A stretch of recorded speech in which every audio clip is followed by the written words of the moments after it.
Hey guys, how's it going? 54 degrees in North Texas, rainy. It's going to be miserable in the hangar today, but shouldn't be too bad. It's not in the 40s or 30s. So that's going on. It's got a lot of stuff going on. We got a box opening today. We've got some bad news we talked about last week and never got to, and we'll give you the stuff on that. In the meantime, we'll see you in the hangar.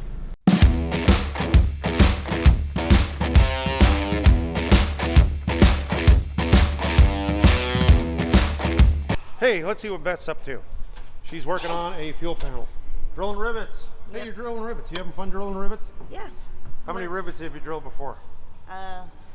Just in the past 24 hours. Yeah. So anyway, she's drilling rivets, taking off this beat up door, and we've got some new old stock doors. Check it out. It's got a red circle on it, and it's silver. That's what Beechcraft used to be. But brand new door going on, so that's gonna look great. Look it up. Yep. Get to it. She's already done 2. Gonna do 2 more. Okay. Hey guys, how's it going? Another episode 63 of the Hollywood Bomber. So here we are doing a wrap up again. It has been a crazy weekend. I tried to get some video, tried to get more video, but it's just kind of crazy. So anyway, the good is we got a lot of stuff done. Sebastian was working on the cabin, getting some of the glue, the interior glue off, and then getting it the silver touched up, and that's looking pretty darn nice in here. So we'll let you take a look in there. And it's looking a whole lot nicer. So that's going on. He also did some finish out painting in the left nacelle area. That's kind of cool. As far as the left nacelle and right nacelle, we had, you saw Beth and Caitlin got the fuel tank covers on all the fuel tank, or the fuel tank cap doors on all the fuel tank panels, 4 of them. So now they'll go to strip Aladina Prime paint. So they'll go to finish out paint, and they'll be pretty much ready to install. We'll also put placarding on there for fuel, gallonage, the rating and all that stuff. So that will all be per spec, and get that all done up nice too. So that's looking good. And I'm forgetting folks. Dr. Bill was working on oil tank, getting that sorted, figuring out fittings and all that. Darren was working on the fuel tanks. Again, he's getting that all sorted out, the fuel tanks, the senders. We have to get some helicoils. He came across some bad screw holes in the tanks, and I think we've got a couple of them in a couple of tanks. We've got to get those sorted so we can get the senders in for good. So that's the thing. We're also going to have to get the fuel caps. We've got a couple fuel caps that we're going to have to go and basically clean up and get those all done with new gaskets. So that's in work to get done too. Those will go to the bead blast cabinet here this week probably and get sorted. Other stuff here, we've got Joey has the instrument panel is pretty well done. The only thing I think, and Joey correct me if I'm wrong, we've got to measure a closeout piece on the bottom here, and then this thing goes off to paint, prep, silk screen, and final out for start getting installed. So that's kind of a cool thing, very cool. And we do have to send some instruments out. There's a couple instruments like that wonky altimeter, and we've got a manifold pressure gauge with split needles, so we know that that's got to get fixed. We'll have to send those out here straight away, get those going. Other stuff, nothing really going on the cowling. What other stuff is happening in the engine area? Dallas and Maggie and I forget who else, and Richard are still working hoses and tubing and all that, and we think we've got that. They have been figuring it all out, getting it sorted. Dallas went over to the propeller shop, talked with the propeller governor folks, and again, we're trying to sort out the unique plumbing for the Hartzell feathering system as far as that. The parts manual, not so good. So that's a thing. Another thing is, up in the nose, Cindy and Kevin finished out those shelves up there. So tell you what, let's go up there, and we'll go up there and take a look. So if you remember a couple episodes ago, we had Cindy and Kevin working on our avionics shelves. They had a piece of Lexan, they cut it to shape, they match drilled it on either side of our bay up here. This nose here was originally full of avionics, electronics, radar sets, the power supplies and all that for the avionics, for the legacy avionics that were in this aircraft. There's nothing in here now. Used to have shelves. We've taken all that stuff out. We have a new floor put in. We've got dime mat on it, and pretty much this will be cargo type stuff for any kind of cross-country trips. But what we do have avionics wise is we've got the shelves that Kevin and Cindy laid out. Then they drilled them out with drilled them out onto the sheet metal, got those lofted off. Then we put aluminum angles on them. Joey got that all drilled out. That was all riveted together. Then epoxy polyamide primed, or Aladine epoxy polyamide primed. So that's what this nice yellow stuff is. The only stuff we have going on in this nose right now is we have the pulse light power supply unit, or the switching unit. We have a module for the Aspen. I believe that's for the Aspen. Analog to digital deal. We have a transducer, pressure transducer for the autopilot, and then we've got our altitude encoder for our transponder, adds B type stuff. So that's the only thing going on. This here is a fabric cover, and it actually will cover the rear bulkhead in front of the instrument panel. So anyway, this place is looking pretty well. This, as far as we're concerned, this area is complete, ready for flight, short of doing some wiring and all that stuff. So that's what's going on the nose of this wonderful aircraft. Well, that was pretty cool. Okay, so coming over here, Mariah and Miriam and Sarah. I got that all mixed up. Miriam and Sarah, we're still kicking it with the nacelle. They've got more painting done.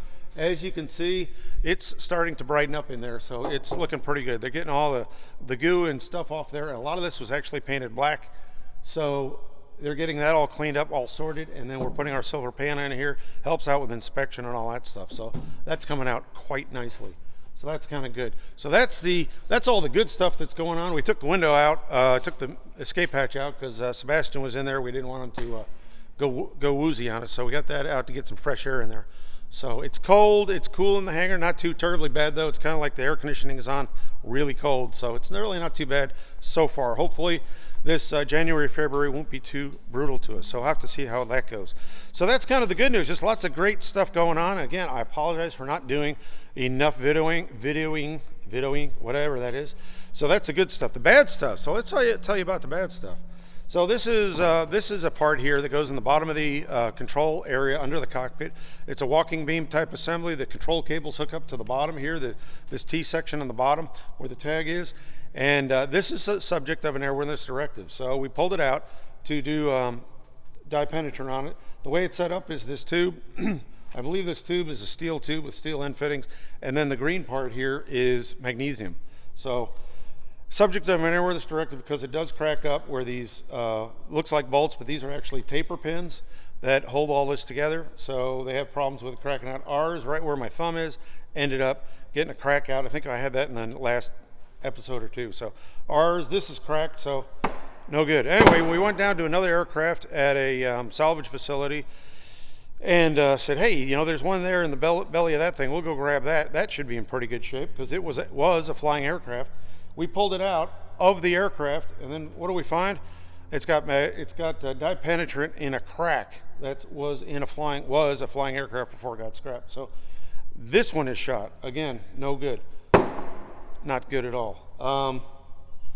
Anyway, what we do have is we have another magnesium fitting. I think this was something crazy like $600 or $800, but I mean, if you don't have one, you're screwed.